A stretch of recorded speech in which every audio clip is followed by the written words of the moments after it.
New Thought Media Network proudly presents the High Vibe Hour. The High Vibe Hour, 60 minutes of connections, insights, and conversations to raise your vibe. Join Rev Julie and Rev Skip each week for an exploration of living a high vibe life. Tune in live every Friday at 11 a.m. Mountain Time or anytime during the week on our YouTube channel. The High Vibe Hour, only on New Thought Media Network. Hey. And we're back. Hey, everybody. Welcome to another episode of the High Vibe Hour here, only on the New Thought Media Network. And I'm hanging out with my friend, Reverend Julie, and I'm Reverend Skip, and I am a New Thought teacher, a minister, a author. And this week I started to record my audiobook for my new book. So I guess I'm a voice audio book, I don't know, author. So I Yes, you are. Yes, you are. Yeah. That's so exciting.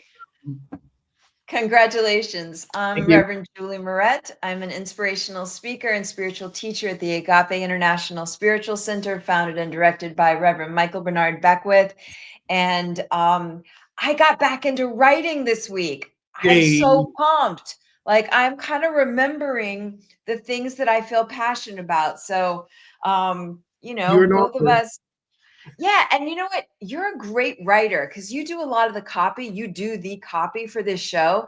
And I'm always looking at it like, ooh, so well done. So here's my secret. I'm going to tell you my secret. I'm telling everyone the secrets. Are you chat GPT? No. Here's what I do. I speak audio into an audio recorder, what it's going to be and what's coming out from my heart. And then I'll put it into an AI editor, which will give it all the things that it needs to give and do all the copy editing. But all my books, since my first book, my poetry and everything, I spoke it into a smartphone or into a voice recorder, and then I dictated from there. I've always done this. So pretty much what I do with what we're going to talk about, you give me what you want to put a part of it, and I put mine in there as well. And then I will speak it and give it its flavor and then just clean it up. That's it. That's how I do it. AI, what do you use?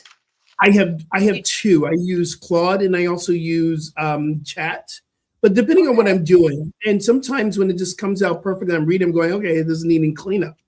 And that's when I see, oh, I really misspelled there. Instead of THERE, I put THEIR. So that's why I believe having this tool to help you to catch it, because I experience dyslexia.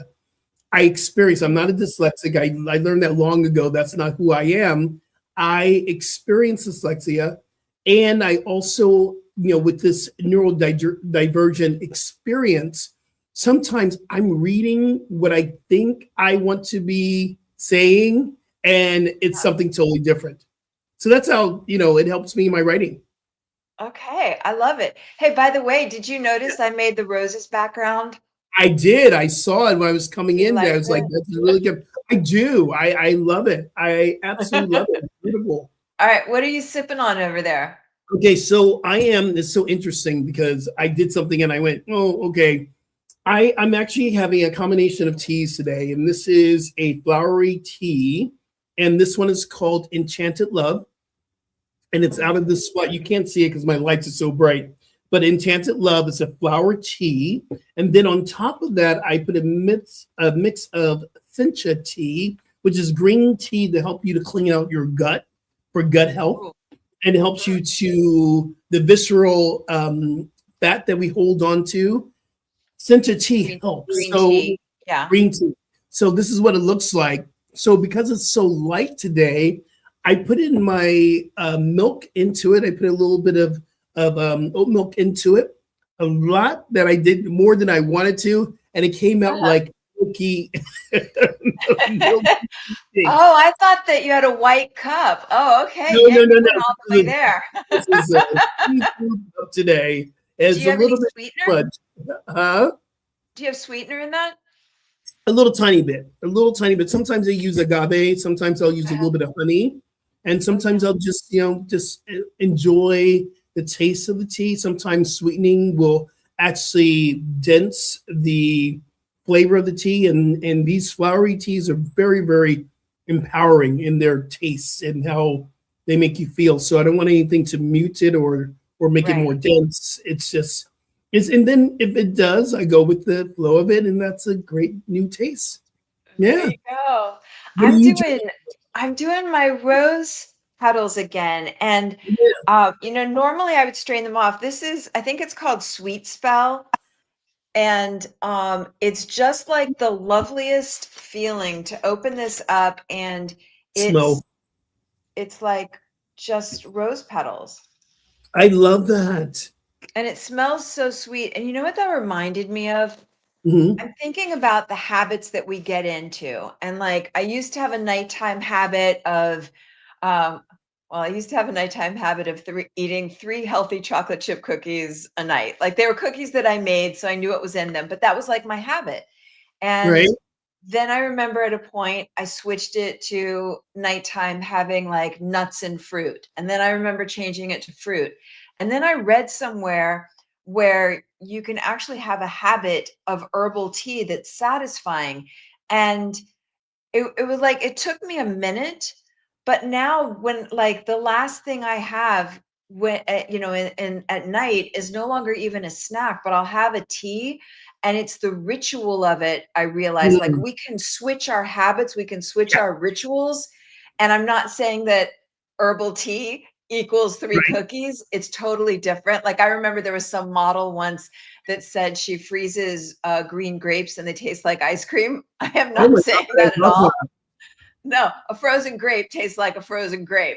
But the point is like we can how like inspiring it is to me that we can change habits to the point where Yeah, when it gets, later in the evening, I now crave like I'm ready for my herbal tea. So all that to say, I'm having my rose petal tea and it feels so lovely. Like the yeah. smell of it, and it doesn't taste sweet. I don't have anything in it. It's just and normally I would strain off, the dried flowers, but I have the petals floating around on top, and it feels very Mm, like mm. decadent and lovely and happy Valentine's Day-ish. Happy Valentine's Day. And hello to Liz and hello, Matthew. We see you. And hello to Karen. And Karen, we are the High Vibe Hour, and I'm Rev Skip, and this is Rev Julie, and we welcome you here. We're doing well. Thank you for Yes. checking in. Part of this, it sparks another question. This is why I love our conversation. How do you feel about alternative meats? Because some people Oh, like, okay, I love a Beyond Burger. I love Beyond Burger and Beyond, and to me, it tastes exactly like the meat products that I'm not eating or consuming right now. And people are saying, well, that doesn't taste like it. I'm like, I've convinced myself that it does. What do you say um, about that? Talk to me. so a couple things. And I just a couple of things. Yeah. One is I'm not a huge fan of like the Impossible Burger or Okay. the one that you just brought up. I think I've heard that they have lots of added ingredients that aren't necessarily healthy. Um, and for me, sometimes they smell so much like meat that it Mhm. freaks me out. And like I remember, I think I told you this before. I was at a restaurant and I ordered Yeah. an Impossible Burger, and I actually sent it back because I thought it was a real burger. And I went back and forth with the waitress, like I couldn't, yeah. And so I just said no. So I'd rather just that's not my thing. There is a product called Yeah. Meaty, Meati. They're a brand, and they do steak and chicken, and they're plant-based. The steak I think is gross, but the chicken's really good. They're having financial issues. I don't know when they'll be, making their product again. They've been out, and I just had my last one yesterday, so I'm Oh my like goodness. trying to get going to find them on the black market or something. Like I don't know Oh how my to get God. these. Market Um, alternative meats. I Love need to it. go underground and find that meaty product. But that's pretty good, and it's very clearly not chicken, but it has the Yeah. texture of it. But how did And we see, get? I thought we were talking I about love Valentine's this Day. How food. did we get to I don't know, plant-based but meats? that's how we do it. But I think because plant-based is loving your body, but I still love, I mean, I don't eat steak anymore, but I love the taste of steak. I love the taste of a burger. So for me to get an alternative burger and love that instead of the burger that you get anywhere else, I think that's a step forward. And maybe one day I will fall out of love with the burger. But I love a burger. I am in love with a Can I burger. tell you, when I do a Burger. big mountain climb, Yeah. like I do these big, hard, 3, 4, 5 hour hikes. When I get down off the mountain, I love the idea of a great big burger. Mm, But usually, like I have places I go to where it's not quite, it doesn't like smell as much like an animal. But yeah.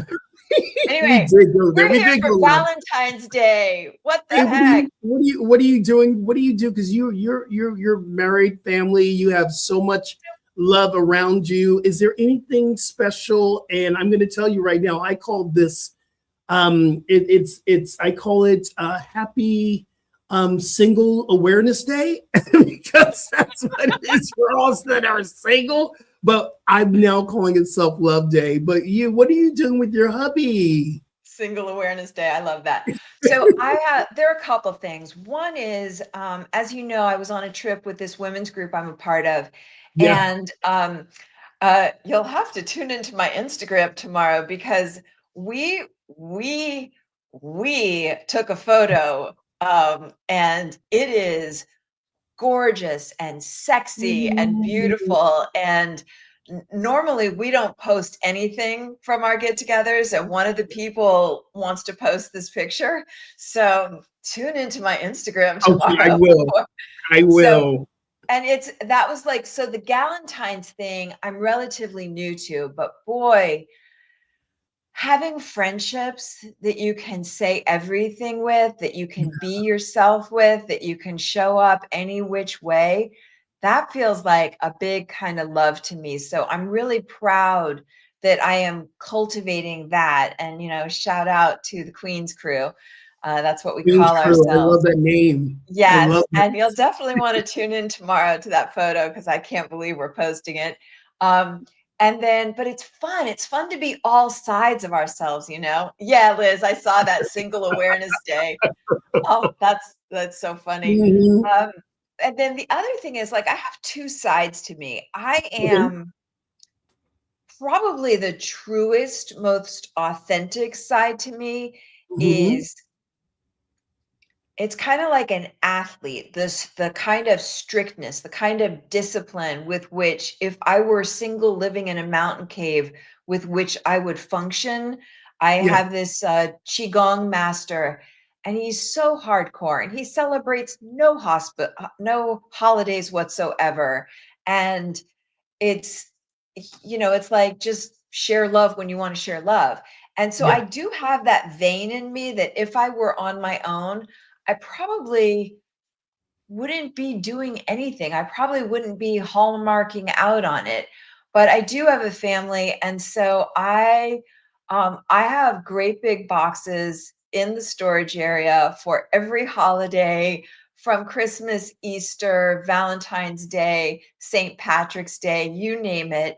And Mm. it's really funny because I do it up. Like, the house is done up with decorations for everything. And I thought when my son went away to college that, like, okay, phew, we're done with that. And the first holiday that rolled around, and I don't even think it was a big holiday, but I didn't have decorations up. And my son was like, huh? Like, what's up? Like, where are the Mm. decorations? So I think it's precious, and I think it's a way that we bond. And so I love I that. have like the Valentine's decorations out. I have his like kindergarten Valentines when all the classmates write little things. They're all over the counter, and it's really sweet. And then I put some chocolates out that Yeah. he keeps finding, and I so love it's it. sweet. Yeah, I how love it. about you? What's your I am the absolute opposite. I would say 2 years around, are we in March yet? I would say, well, I was in a relationship in February 2 years ago, but I also realized I'm moving back to LA.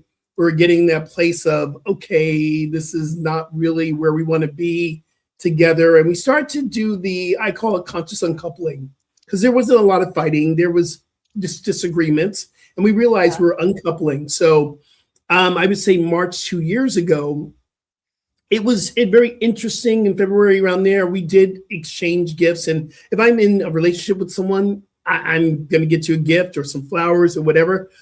And it's a love day, but I celebrate love throughout the year. So I do celebrate. And if I'm not in a relationship, I hallmark on myself. As you see, I'm wearing one of my brand new t-shirts that I'm giving to people when they go to Bali with me. In fact, the Bali trip is completely sold out. Wait, what? We got the 2 more? We got one more. We have one space for one woman who wants to come, who wants to share a room, but we're calling it sold out because, it is good. So These are the t-shirts that I'm giving. It says, "Love is the answer, Rev Skip Retreats." You see the hearts around here, all the hearts. So I'm wearing my t-shirt because of Valentine's Day. And tomorrow we celebrate, my sister made her transition, but she was born on Valentine's Day. So I'm constantly celebrating her birthday on Valentine's Day. I also make sure I take care of myself if I'm in a relationship or not. I normally get a mani-pedi. I'm going to have my mani-pedi set up for tomorrow. I'm getting jungle red from the movie The Women, and I'm just going to have my redness and red toes. I'm going to probably go to a movie or do something so incredibly good for myself and take myself out for a very good meal, because I believe the greatest love that we can have is self-love. And it's not the self on the external, it's a part of it, but there's a divine presence within all of us that says you are worthy. This is your birthright to experience the goodness of life. So for me, it's been a shift, and that didn't happen until I actually began at going to Agape about 22 years ago, where I started thinking, oh, this is about self-love. This is about divine love. So God and myself, we're going out on a date tomorrow. And we're I love God. That so much. I really do. And that's something that I think is going to be, see a movie called Wicked. Karen I saw Wicked. See a movie called Wicked. Thanks. Yeah, Karen. Yeah. So I feel like I love the romantic, passionate side of Valentine's Day. And I also more and more am thinking about how like hearing the words, self-love, it's kind of a catch-all, but like, how do you actually do that? So in a bit, I do want to get to that. Like how do we do that? Because at the core of it, no matter what relationships I have, if I'm not loving myself authentically, nothing else is really working. And a lot of times I think self-love comes from like the tricks we do, the successes we have, the wins we have, the titles, the things, the accolades. And so I know you're going to do something around the history of Valentine's Day, like how we even got there. But I also want to get to, what does it mean? How do I feel when I'm loving myself? Like, what do we do or be that lets us have that experience of really loving ourselves? Because we attract at the level of our frequency. So when I'm loving myself for me, those are the kinds of people, places, circumstances, and events that I'm going to attract into my world, And the very important, thank you so much, Karen. Subscribe to our channel, to either your channel or our channel. Thank you so much, Karen. Appreciate when you guys subscribe and you make a difference in our algorithms. So continue to subscribe, like, leave a comment. And we say hi to Josie Vargas. Hello. Okay, good to see y'all. But what I do know, and we talked about this last week, and this has been more profound for me now, the self-love I want to fall in love with is the big self. Because if I fall in love with the little self, that gives me room to really not like the little self. And so when I begin to look at my accolades and all the things that I've done, all the rewards, and I've done all the recognition, when something doesn't go the way I am attached to it going, like a new book, I begin to be hard on myself. I begin to shame myself. Or if I'm very connected to my body and physical fitness, and I teach yoga, all the training and all that, years and years and years and years, and putting my attention on how my body looks on the outside, as soon as I gain 10, 15 pounds or whatever, because we go up and down, I know I do, I begin to body shame myself. And here is the work for me.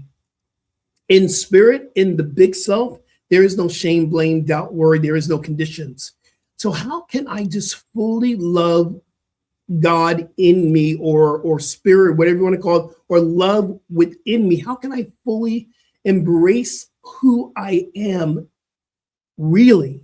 Because who I am is God, God in the flesh, who we are. So when I fall in love with that, then I am freeing myself to fall in love with someone else.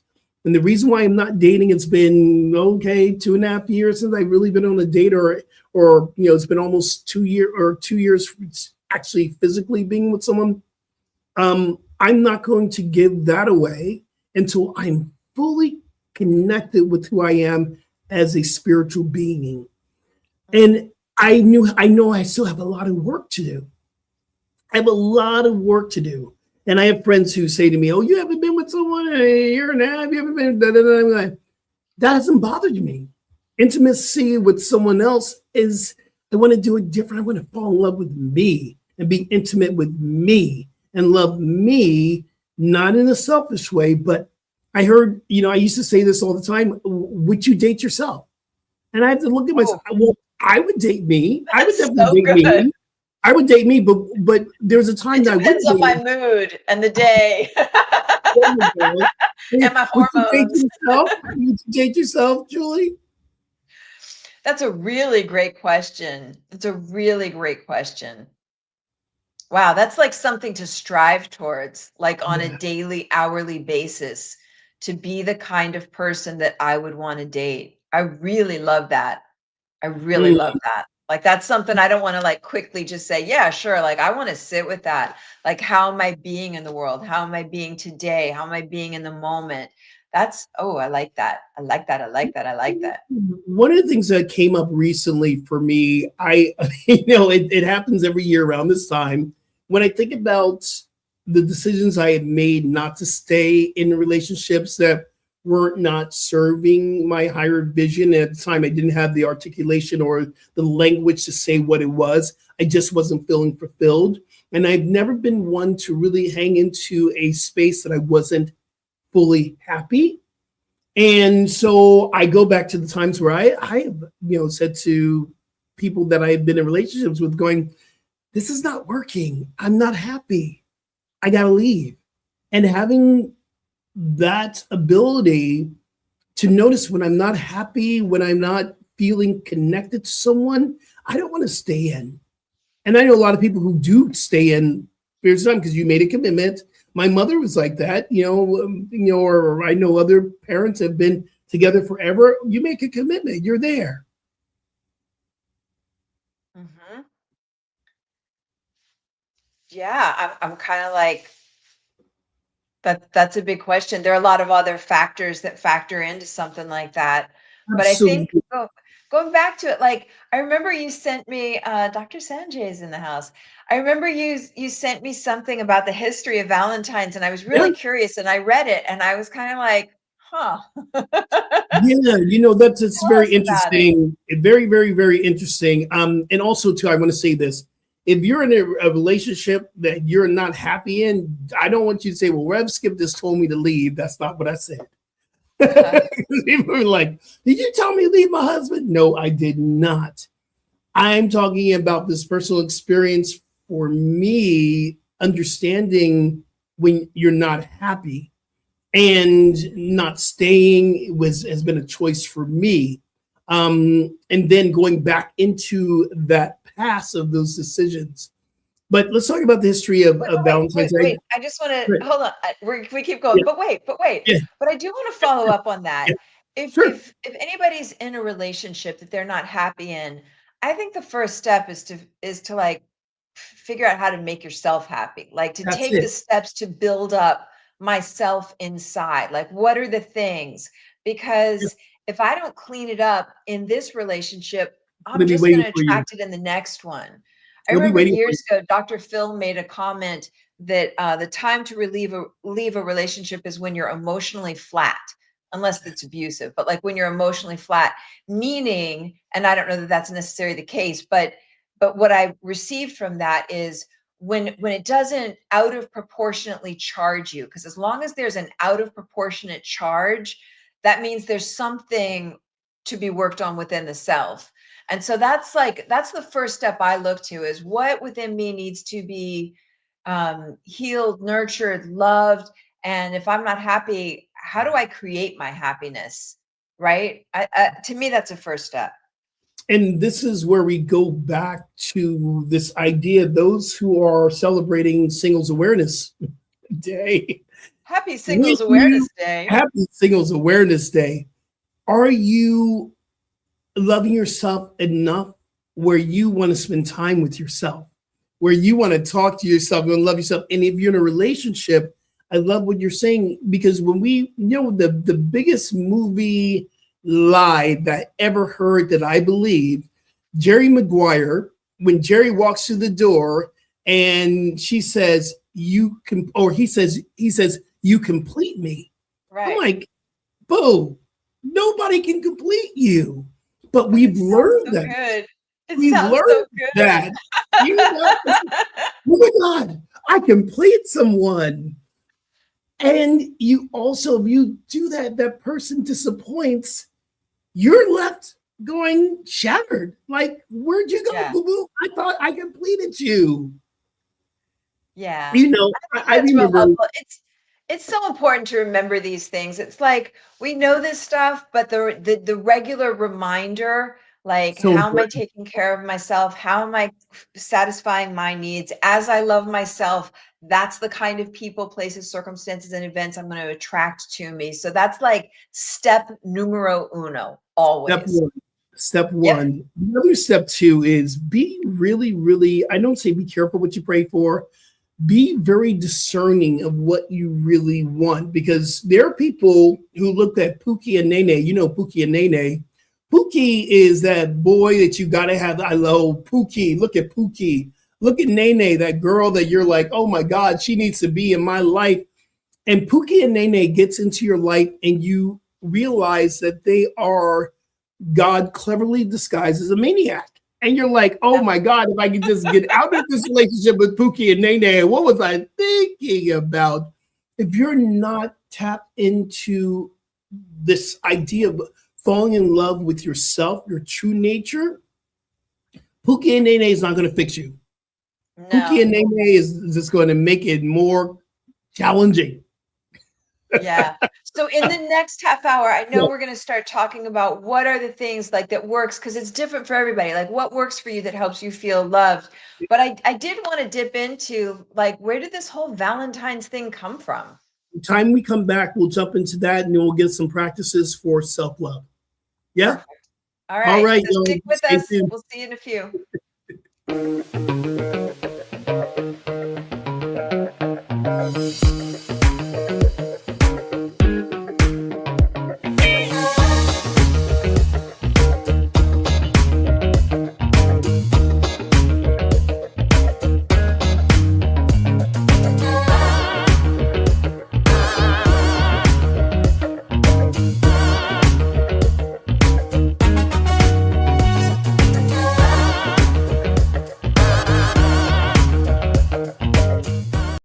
Are you passionate about media, storytelling, and making a difference?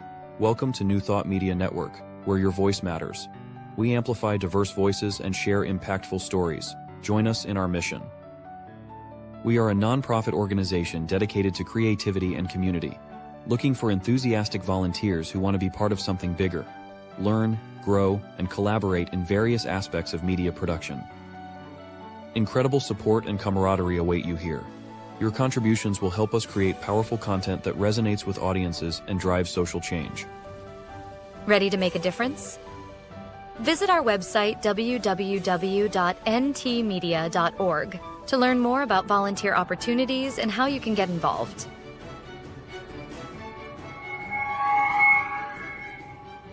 Find our volunteer inquiry under the Engage tab on our website, or visit www.ntmedia.org/volunteer.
We're back.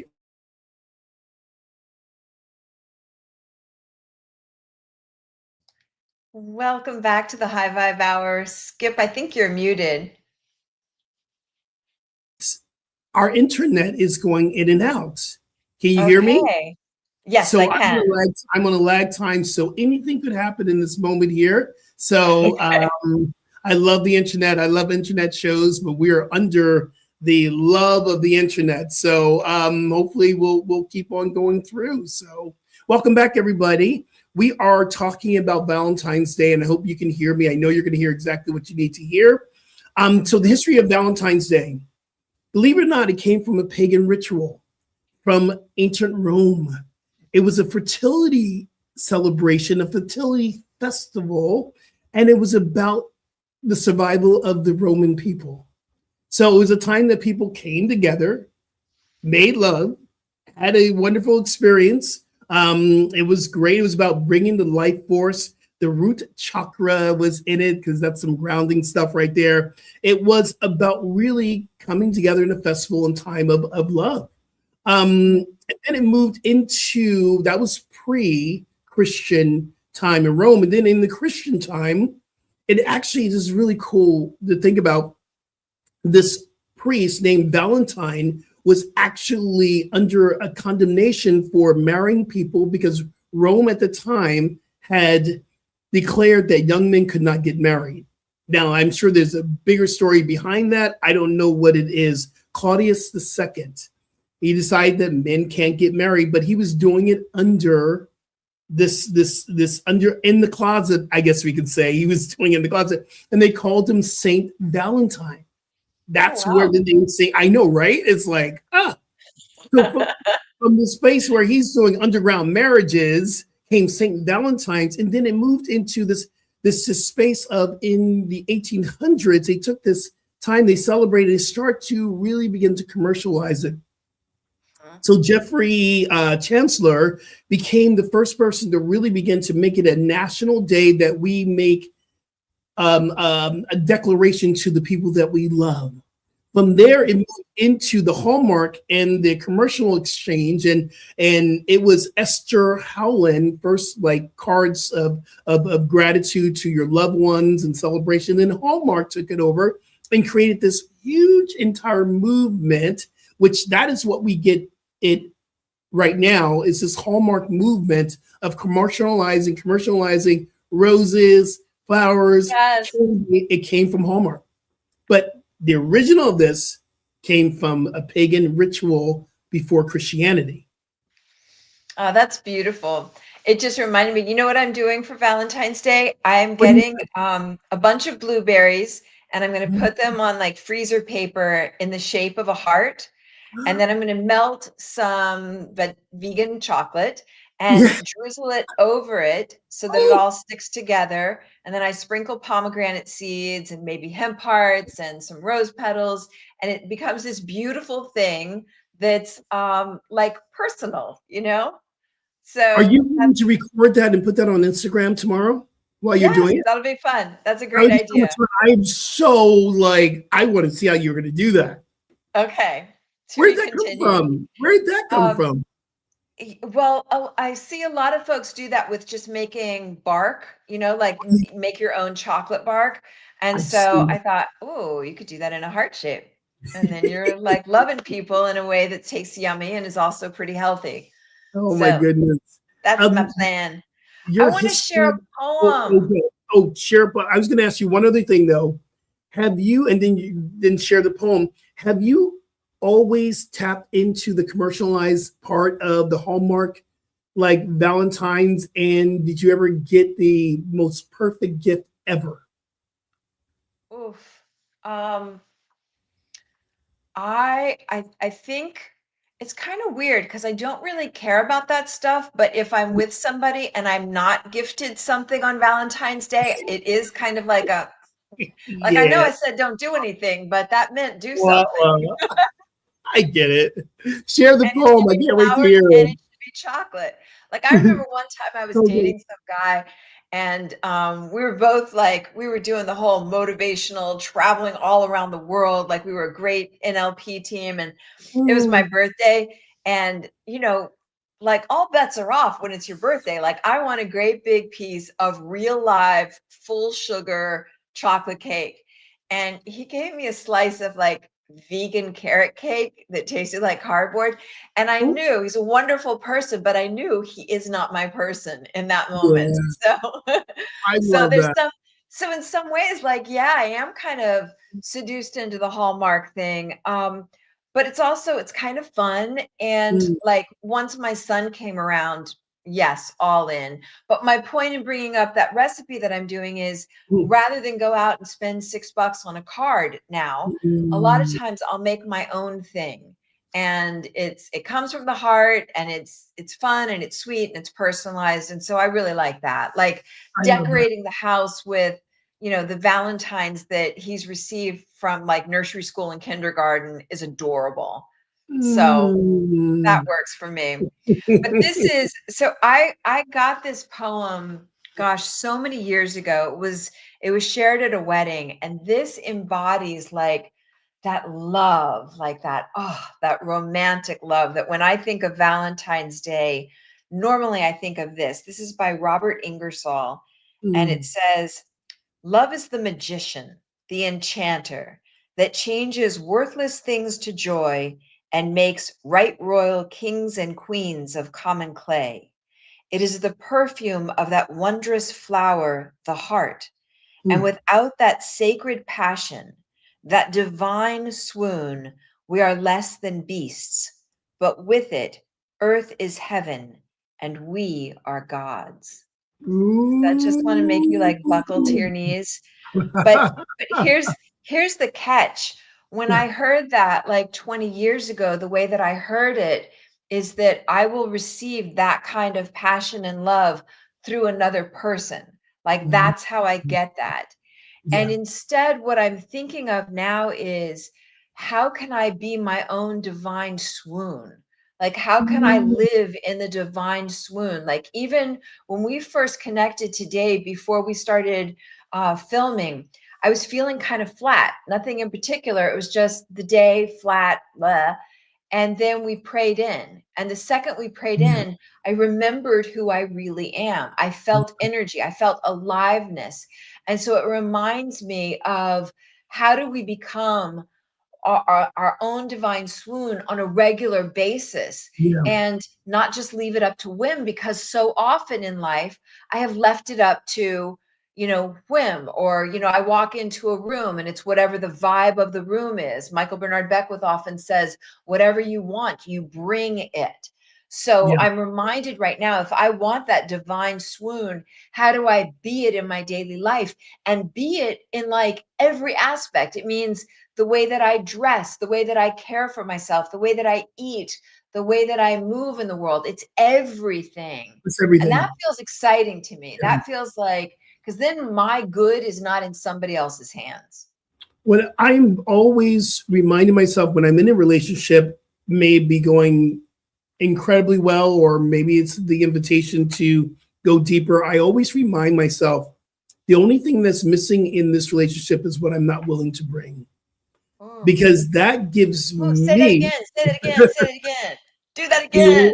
The only thing that is missing in this relationship is what I'm not willing to bring. Oh my gosh.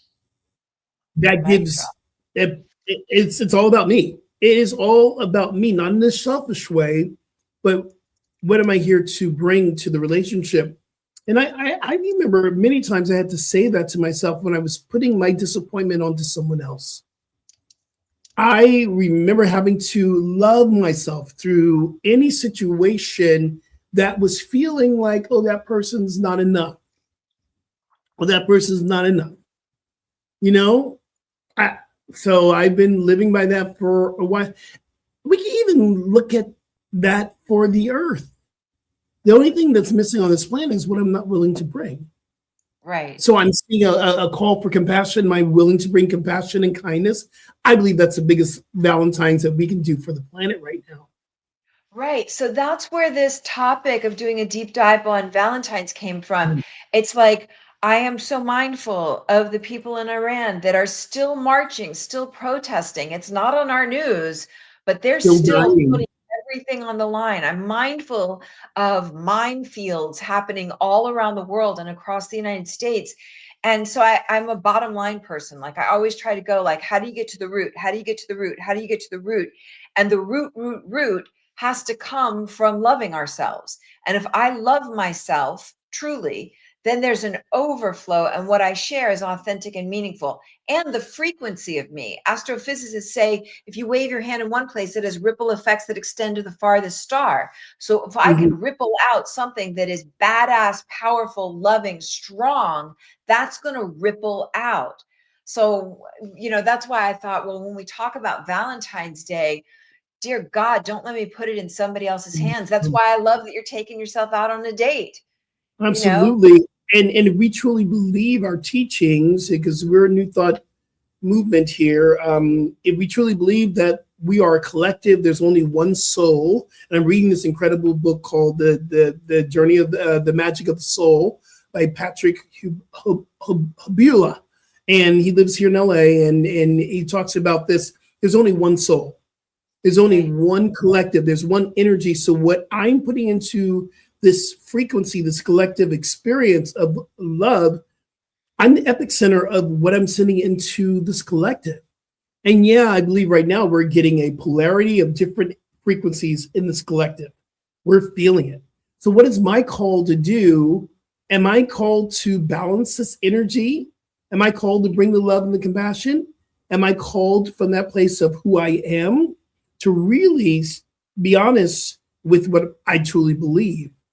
One other thing too, and I know we're going to do some practices.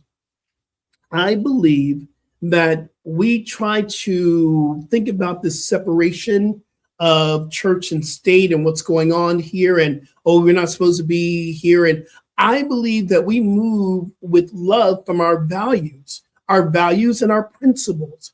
So if we believe in the oneness, the unity, not uniformity, but we believe inclusivity means everyone's welcome to the table, how am I acting in the world? Am I bringing that Valentine of inclusivity into the world? Am I accepting of everyone?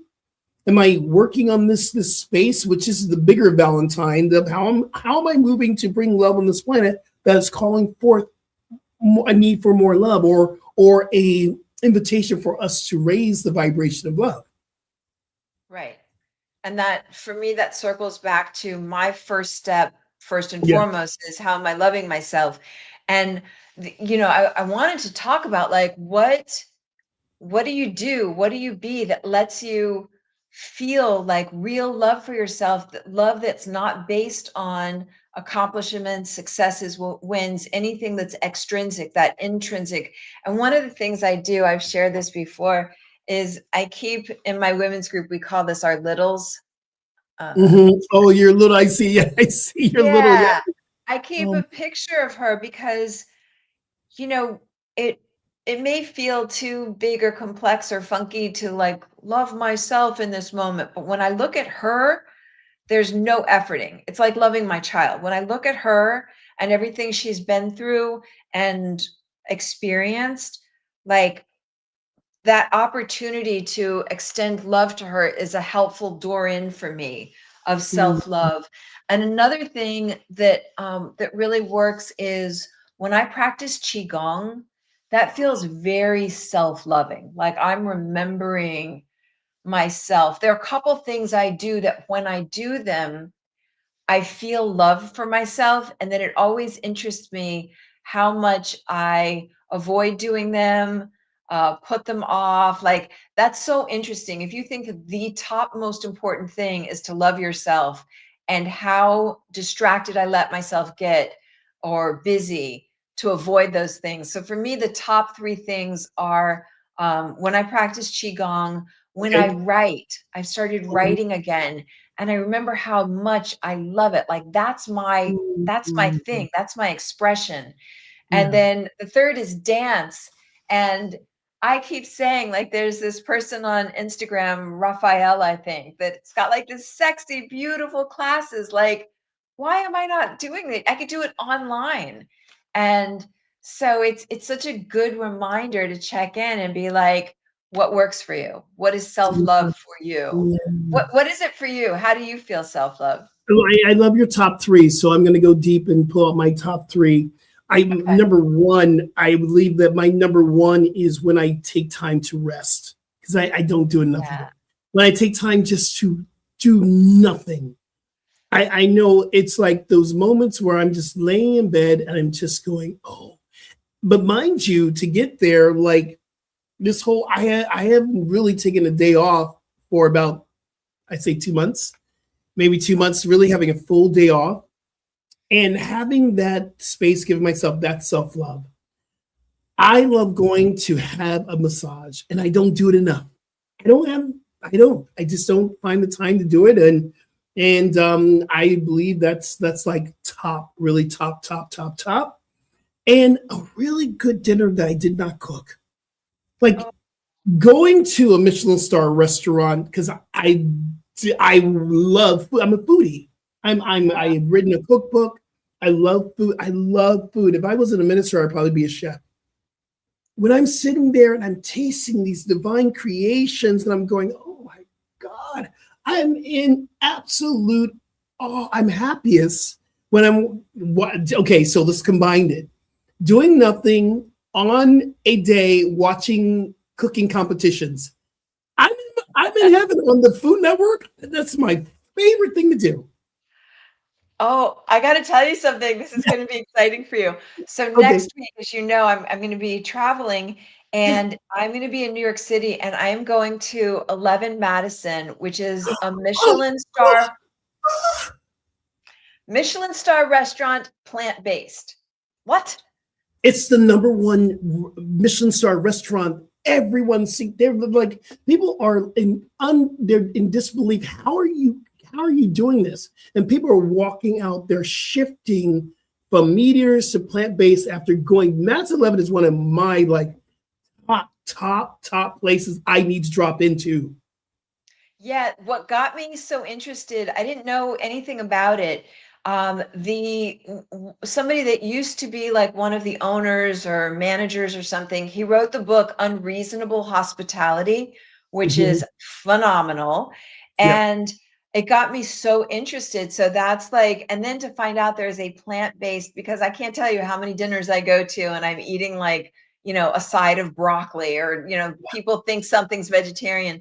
So I will have so much fun in our check-in in 2 weeks. Absolutely. There is a show that featured Madison 11, featured how they, and I think it was Becoming a Michelin Star. I think that's the name of the show, or anyway, just it's out there. Whole episode on how they shifted what fine dining looks like. And no one believed that they could do it. No one, the people was like, you're going from here to here, you're going to be out of business. Yeah, because they were Michelin with meat. They were Michelin with animal products.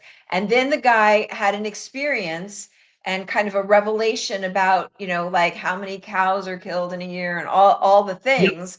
Yep. And he said, I'm going to do this plant-based. And you're right. Everybody said, no way.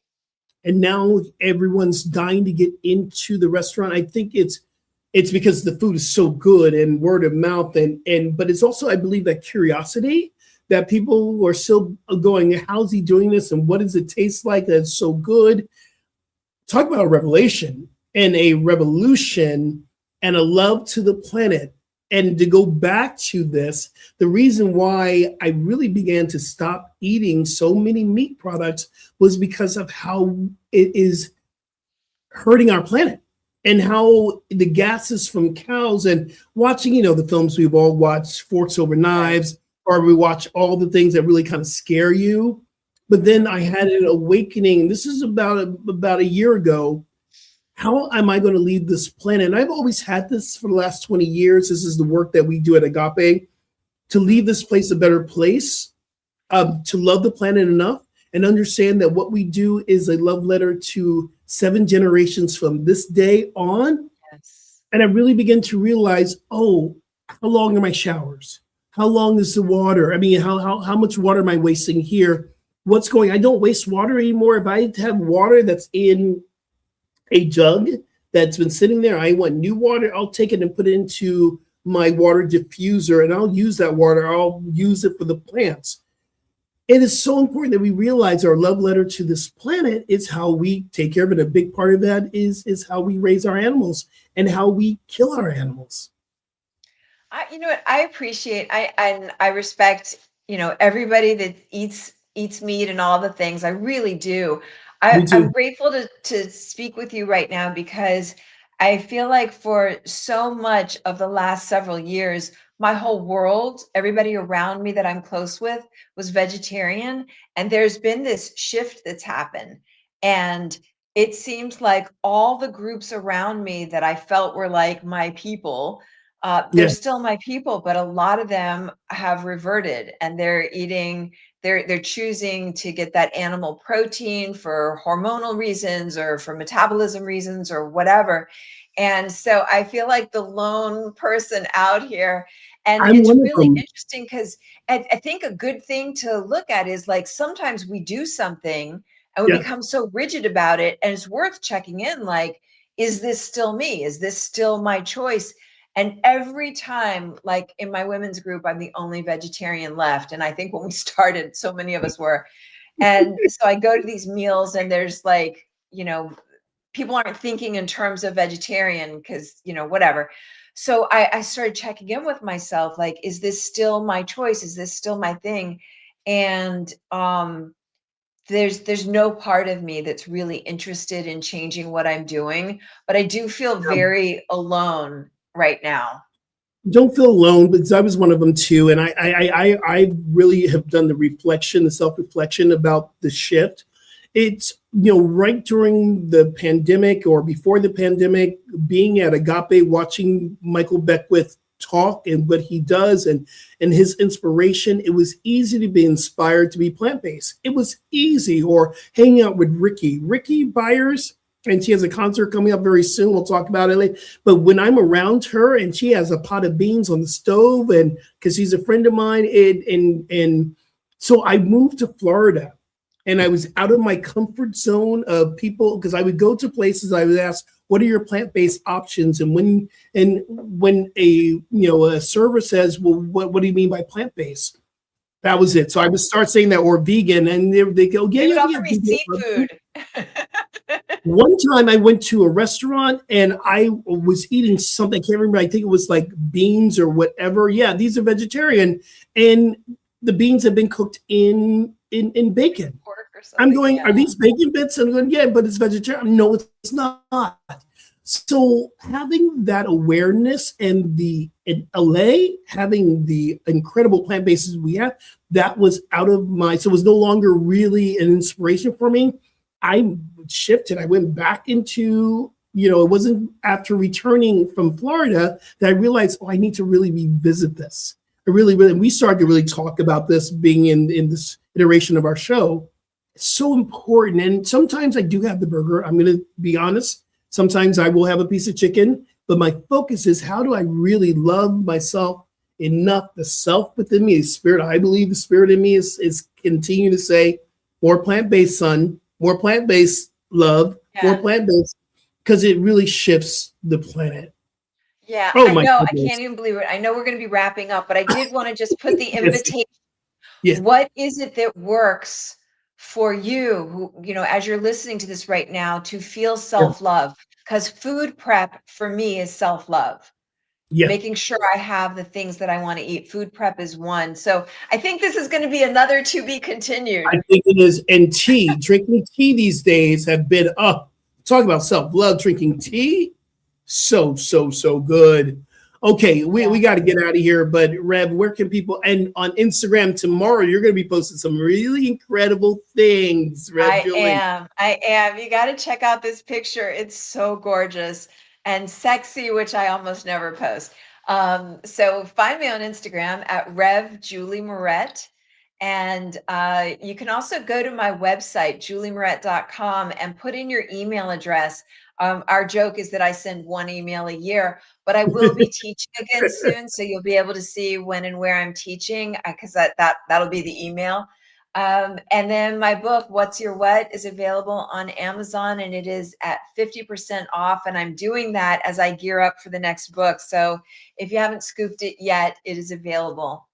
How about I you? love that. Well, again, I am on Instagram, and I am at Rev Skip Jennings on Instagram, Facebook, and sometimes TikTok, but I'm just still trying to find some love for TikTok. I'm just not in the TikTok space right now. Or go to my website, skipjennings.com. I send out an email every week. So maybe we can, jump into our and find out when my next book's coming out as well. And I'm so grateful to say our event, our trip to Bali is pretty much sold out. We have a spot for one more person, one more woman who wants to come and share a room, doesn't mind sharing a room. And I do want to bring a light to something that's happening here at North Hollywood Church of Religious Science.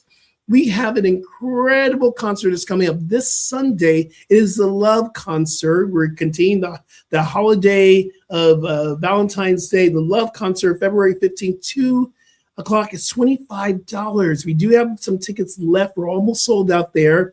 So I want you to hit me up, DM me, email me, or whatever you want. You can go to revskipjennings@gmail.com to email me about how you can get your tickets. So we got a lot to be celebrating for. As good as it gets. I just got to take a moment. Ricky is as good as it gets. I was just at a Dr. King celebration breakfast, and the way that I am moved in her presence by not only her singing, but what she says. So I know it's going to be stellar. So excited. What's the takeaway? So excited. My takeaway is self-love. Love myself. Keep doing what I'm doing. Know that Spirit is well pleased with me. Yes, Spirit is. What's yours? What's yours? My takeaway is I mentioned 3 things that are ways that I feel self-love. And my commitment is to make sure I'm getting those in. And I haven't done the dance one yet. So maybe by the next time we meet up, I will have signed up for one of those dance classes. I love it. And thank you, everyone. We do adore you. And when you drop in, everyone, you can subscribe, make sure that you leave a comment. It helps our algorithm to get things out, get the message out there. And next week, we'll be doing a replay of one of our shows, and we'll be back live again in 2 weeks. In 2 weeks, at that Michelin star restaurant. Yes, I got to tell you all about it. Oh my goodness, it's going to be so amazing! I'm so excited for you. So excited! All right, y'all. Until next time, remember, transformation is a choice you chose today because you dropped in with us. We're so grateful. Thank you. Happy Valentine's Day, Rev. That's right. Happy Valentine's Day. Yes. See y'all soon. Peace.